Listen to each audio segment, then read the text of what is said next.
હાય, મારું નામ અનમોલ છે. હું 12th સ્ટાન્ડર્ડ 12th સાયન્સમાં ભણું છું. મારી સ્કૂલનું નેમ કામેશ્વર છે અને મારી એજ 16 યર્સ છે. આજે હું એક સ્પીચ આપવા માંગુ છું જેનો સબ્જેક્ટ એક છે કે વર્તમાન સમયની જટિલ સમસ્યાઓ. આજે આપણે 21મી સદીનો સ્વાગત કરી રહ્યા છે, પણ 21મી સદીના બારેમાં જો આપણે વિચારીએ તો ઘણા બધા પ્રોબ્લેમ્સ છે. જેમ કે પહેલો પ્રોબ્લેમ છે કે મોંઘવારી, સેકન્ડ છે કે ભ્રષ્ટાચાર છે, પ્રદૂષણ છે, કાળા બજાર થઈ રહ્યા છે, સંગ્રહખોરી થઈ રહ્યું છે, બહુ બધા પ્રોબ્લેમ્સ છે. તો પહેલા તો આપણે વાત કરીએ મોંઘવારીની.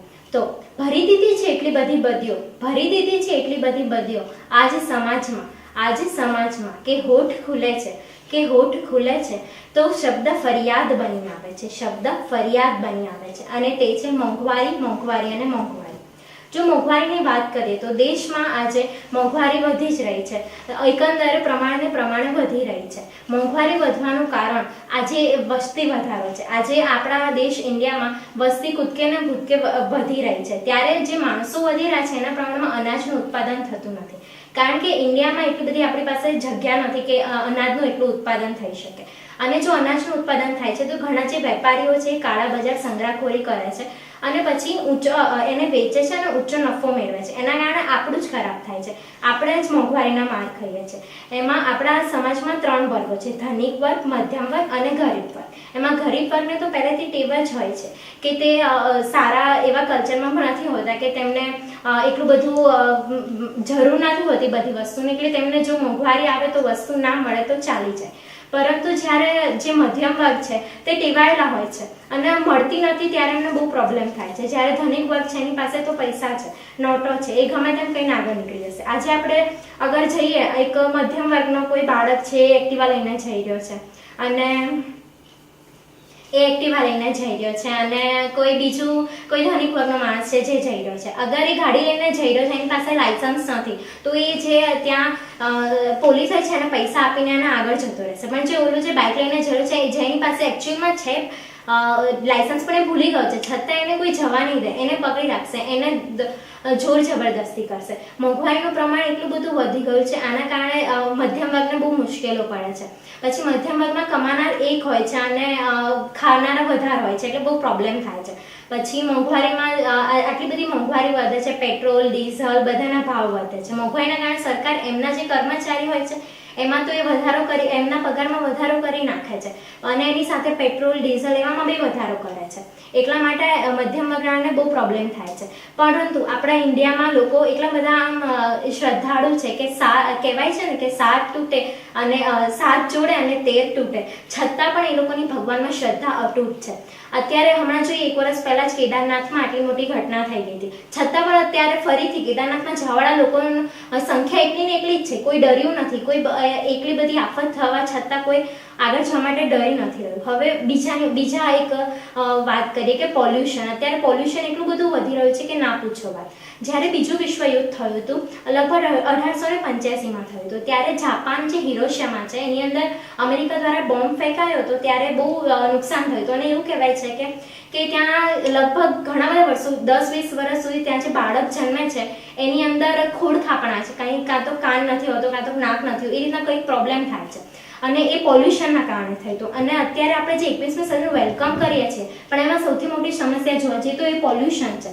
અને એ પોલ્યુશન એ આપણું જે દેશ છે, આપણો ઇન્ડિયા છે કે આખું વર્લ્ડ છે એને નાશ કરવા જઈ રહ્યું છે. એટલા માટે સૌથી પહેલાં આપણે પોલ્યુશન બી ઘટાડવું જોઈશે. મોંઘવારીની જેમ પોલ્યુશન પણ એટલો મોટો જ મતલબ પ્રોબ્લેમ છે અને એને ઘટાડવા માટે બી આપણે કંઈક કરવું પડશે. હવે પોલ્યુશન છે તો એમાં જે અત્યારે આપણા આગ્રામાં તાજમહેલ ફેમસ છે, એની અંદર મથુરા નદી છે, ત્યાં એના રિફાઇનરીના કારણે બહુ ખરાબ થઈ ગયું છે, બ્લેક થઈ ગયો છે. એ એકચ્યુઅલમાં આરસનો બનેલો છે, એકદમ વ્હાઇટ બનેલો છે, છતાં પણ જે રિફાઇનરીનું જે પોલ્યુશન થાય છે એના કારણે એ બ્લેક થઈ ગયું છે. પછી બીજો પ્રોબ્લેમ જોઈએ તો ગંગામાં લોકોની વસ્તી એટલી બધી વધારે હોય છે અને ત્યાં બધા બહુ જાય છે અને જે નદી છે એને ખરાબ કરે છે, કોઈ સમજવા તૈયાર નથી. એટલા માટે સરકાર એની પાછળ બી કરોડો રૂપિયાનો વેસ્ટ કરવો પડે છે. પણ એની જગ્યાએ જો એ વેસ્ટેજ એ લોકો ગરીબ માટે કરશે તો મોંઘવારી અને ગરીબીનું પ્રમાણ ઘટશે, પરંતુ કોઈ સમજવા તૈયાર નથી. આપણે કહીએ છીએ કે બધા સમજતા નથી, આપણા કરવાથી શું થશે, પણ એવું નથી. આપણે એકલા કંઈક કરીશું તો આગળ જઈને વધશે. આપણે એકલા જ કરવાથી બધું થાય છે. અને આમે પણ કહેવાય છે કે જીવનમાં સુખ દુઃખનો સરવાળો એટલે જ જિંદગી. જીવનમાં સુખ પણ આવે અને દુઃખ પણ આવે. આટલા પ્રોબ્લેમ્સ આપણા જિંદગીમાં છે, છતાં આપણે હસતા રહેવું જોઈએ. અને કહેવાય છે laughter is the best medicine. અને nothing is impossible in this life. એક બહુ મસ્ત થોટ છે કે જે એક પોએટે કીધી હતી અને મને તો આ વસ્તુ બહુ જ ગમે છે. એટલા માટે જો આપણે આપણાથી જ શરૂઆત કરીશું તો જરૂરથી આ બધી જે મોંઘવારી છે, પ્રદૂષણ છે, બધું જરૂરથી ખત્મ થશે. અને કાળા બજાર સંગ્રહખોરી જે વેપારીઓ કરે છે એ અંગ્રેજો જે હતા આપણા જમાનામાં બહુ પહેલા આવી ગયેલા હતા. એનાથી કંઈ એ લોકો ઓછા નથી, મતલબ એવું કહી શકીએ કે અંગ્રેજોની ઇક્વલ કમ્પેરિઝન આપણે એની સાથે કરી શકીએ. અંગ્રેજો જેટલું આપણું ખરાબ ઈચ્છતા હતા એ લોકો પણ એટલું જ ખરાબ ઈચ્છે છે. એ લોકો ફક્ત પોતાનો સ્વાર્થ જ ઈચ્છે છે. આજે બધા લોકો સ્વાર્થી થઈ ગયા છે. બધા લોકો એ પોતાના માટે જે બી કરે છે પોતાના માટે જ કરે છે. એટલે મારી એક રિક્વેસ્ટ છે કે જે બી આવું કરી રહ્યું છે, જે બી મને સાંભળે છે, એ આજે એક વસ્તુ નક્કી કરે કે જો તમારીથી એવી કોઈ ભૂલ થઈ રહી હોય કે કોઈ તમારી જાણકારીમાં એવું કોઈ કરી રહ્યું હોય તો તમે એને રોકો, તમે એને સમજાવો. અને એક કહેવત છે કે કલ કરે સો આજ કર, કલ કરે સો આજ કર, પલ में प्रलय होएगा फिर करेगा कब. એ સૂક્તિને ધ્યાનમાં રાખીને તમે એમ કરશો કે આને છોડ જવા દે એવું નહીં, પણ કલ કરે સો આજ કર એ રીતના તમે જો એને સમજાવશો તો જરૂરથી એ સમજશે. ગાંધીજીએ પણ એ રીતના લડત લડી હતી. અને સરદાર પટેલ કહે છે, એના હું શબ્દો છેલ્લે અંતમાં કહેવા માંગીશ કે એક જીવન એવું જીવીશ, એક જીવન એવું જીવીશ કે રડતા લોકોને હસાવી જઈશ. એક મૃત્યુ એવું મરીશ, એક મૃત્યુ એવું મરીશ કે હસતા લોકોને પણ રડાવી જઈશ. પરંતુ એક વસ્તુ એવી કરીશ કે વર્ષો સુધીની લોકોના મનમાં યાદ બનાવી જઈશ. કહેવા માટે તો ઘણું બધું છે, પરંતુ જેમ પંખીઓને ઉડવા માટે આખું આકાશ છે, એની પાસે પાંખો છે, છતાંય ઉડી નથી શકતું, તેમ સમયનો અભાવના કારણે અને આમે પણ કહેવાય છે ને time is money end time is gold. 21મી સદીમાં કોઈની પાસે ટાઈમ નથી. એટલા માટે અંતે એટલું જ કહીશ કે આ મોંઘવારી છે, પ્રદૂષણ છે, એ ખૂબ વધી રહ્યું છે. તો એના જે પ્રોબ્લેમ છે એને આપણે સમજીને આપણે એનો સામનો કરવો જોઈએ, નિરાશ ના થવું જોઈએ અને આગળ વધવું જોઈએ. સુખ આવે છે તો તેને ઝીલી લો અને દુઃખ આવે છે તેનો પડકાર કરીને સામનો કરો અને આગળ વધવું જોઈએ.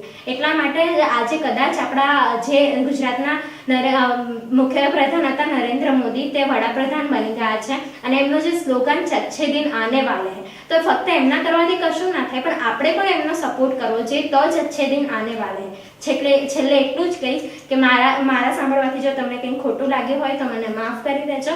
અને મેં જે કંઈ કીધું એનું થોડુંક વિચારીને તમે પણ જે આ બધો પ્રોબ્લેમ છે એને ઓછા કરવા માટે તમારો યોગદાન આપજો. Thank you.